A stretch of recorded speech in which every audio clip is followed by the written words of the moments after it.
En 1974, un cirujano llamado Frank Jobe le dijo a un pitcher de los Dodgers algo que sonaba absolutamente imposible. Le dijo: voy a tomar un tendón de tu antebrazo derecho y lo voy a trasplantar a tu codo izquierdo para reconstruir un ligamento que se acaba de romper. Nadie había hecho eso antes. Nunca en la historia de la medicina deportiva nadie había intentado reconstruir el codo de un lanzador con un tendón y además de otra parte del cuerpo. Jobe le dijo a Tommy John que las probabilidades de éxito eran de 100 a 1. Literalmente un 1%. Tommy John tenía la esperanza de recuperar su carrera, sometiéndose a un procedimiento del cual sabía muy poco, sin saber que lo que le esperaba en ese quirófano sería algo que cambiaría la historia del béisbol para siempre. Para entender por qué esta cirugía importaba tanto, hay que entender al hombre que estaba en la mesa de operaciones. Tommy John no era una estrella, era un pitcher decente que llevaba 11 temporadas en las grandes ligas con un récord de 124 victorias y 106 derrotas hasta el momento. Un pitcher promedio con un buen sinker y un cambio que rompía hacia adentro. No era un futuro Hall of Famer, no tenía el brazo de Nolan Ryan, ni el control de Greg Maddux. Era un hombre que ganaba partidos porque mantenía la pelota baja y dejaba que la defensa hiciera su trabajo. Y entonces, el 17 de julio de 1974, en un partido contra los Expos de Montreal, Tommy John lanzó una recta que cambió el béisbol para siempre. Sintió un chasquido en el codo, no un dolor progresivo, un chasquido, como si alguien hubiera roto una rama seca dentro de su brazo. El ligamento colateral cubital, el UCL, se había desgarrado. En 1974, eso significaba una sola cosa: carrera terminada. Frank Jobe era el médico del equipo de los Dodgers y cuando vio la lesión pensó en algo que ningún cirujano deportivo había intentado: reemplazar el ligamento roto con un tendón sano, tomado de otra parte del cuerpo. El procedimiento en teoría era simple, en la práctica una completa locura. Jobe extraería el tendón palmar del antebrazo derecho de Tommy John, luego perforaría 2 túneles en el hueso del codo izquierdo, uno en el húmero y otro en la ulna. Pasaría el tendón a través de esos túneles en forma de figura de 8 y lo suturaría para crear un nuevo ligamento donde el original había muerto. Existe el mito en el béisbol de que esta cirugía se inventó en los campos de batalla para salvar a soldados heridos, pero la realidad es distinta. El doctor Frank Jobe sí fue un héroe de guerra, sirvió en la legendaria división aerotransportada en la Segunda Guerra Mundial y ahí decidió ser médico. Pero la técnica de transferir tendones no venía de la guerra, venía de los tratamientos para las víctimas de polio. Lo que Jobe hizo fue tomar una técnica usada para devolver la movilidad básica a una persona enferma y aplicarla a la violencia extrema que sufre el brazo de un pitcher profesional. Y en este procedimiento Jobe no tenía garantías, no tenía estudios previos, no tenía casos de éxito. Sin embargo, tenía una idea, un bisturí y un pitcher de 31 años que no tenía nada que perder. Después vinieron los meses más largos de la vida de Tommy John. 18 para ser exactos. Eso fue lo que le tomó. 18 meses de rehabilitación, de dolor, de dudas, de no saber si el codo aguantaría un lanzamiento jamás. John se perdió toda la temporada de 1975 y entonces, en 1976, volvió a lanzar en las grandes ligas. Lo que pasó después de esa cirugía es donde la historia deja de ser un caso médico y se convierte en algo que cambió el béisbol para siempre.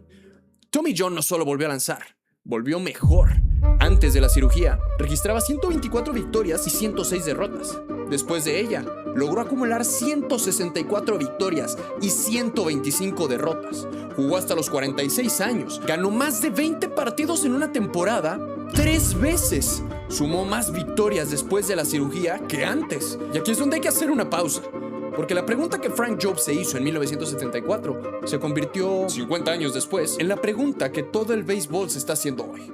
Si la cirugía funciona tan bien, ¿por qué cada vez más pitchers la necesitan? Desde que Tommy John se sometió a esa cirugía en 1974, más de 1000 pitchers profesionales han pasado por el mismo procedimiento. Escuchaste bien, más de 1000. Y la curva no se está aplanando, se está acelerando. En los años 90 eran casos raros. En los 2000 se volvieron comunes. En los 2010 se convirtieron en epidemia y en la última década los números son alarmantes. Steven Strasburg fue la primera selección del draft de 2009. Lanzaba 100 millas por hora con una curveball devastadora. Necesitó cirugía de Tommy John en 2010, en su primera temporada, teniendo 22 años. Shohei Ohtani necesitó la cirugía en 2018 y una segunda operación de codo en 2023. 2 reconstrucciones antes de los 30 años. Jacob deGrom, Noah Syndergaard, Matt Harvey, los Mets tenían a 3 pitchers de élite. Los 3 terminaron en el quirófano. Los tres vieron su carrera interrumpirse, y esto no fue por mala suerte, para nada. Esto es un patrón que poco a poco ha ido mermando las carreras de muchos jugadores. Los pitchers de hoy lanzan más fuerte que nunca. Desde que existe el rastreo confiable de velocidad, el promedio de la recta en la MLB ha subido de forma constante, superando hoy las 94 millas por hora. Y hay que reconocer algo, cada milla por hora de velocidad extra multiplica la carga sobre el ligamento colateral cubital. Las dos líneas suben juntas, no es coincidencia, es causa y efecto. Y aquí hay algo que casi nadie dice en voz alta. La cirugía de Tommy John, la cirugía que Frank Jobe inventó como último recurso, se ha convertido en algo casi rutinario. Algunos padres incluso llevan a sus hijos de 14 y 15 años a cirujanos pidiéndola preventivamente como si fuera una vacuna. El problema con la cirugía Tommy John es que funciona demasiado bien. Cuando un pitcher se recupera, generalmente vuelve lanzando igual de fuerte o más fuerte que antes. Eso ha creado una falsa sensación de seguridad, como si la cirugía fuera una garantía. Pero hay algo que los números no muestran o no quieren mostrar. La tasa de éxito de la cirugía Tommy John es aproximadamente del 80 al 90% en profesionales. Pero eso significa algo, y no lo podemos evitar, que entre el 10 y el 20% de los pitchers que se operan nunca vuelven a lanzar al mismo nivel.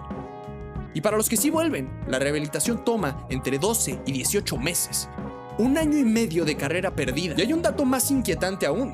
Los pitchers que se someten a una segunda cirugía Tommy John tienen tasas de éxito significativamente menores. El ligamento reconstruido, si falla de nuevo, deja menos opciones, menos margen de error, menos carrera por delante.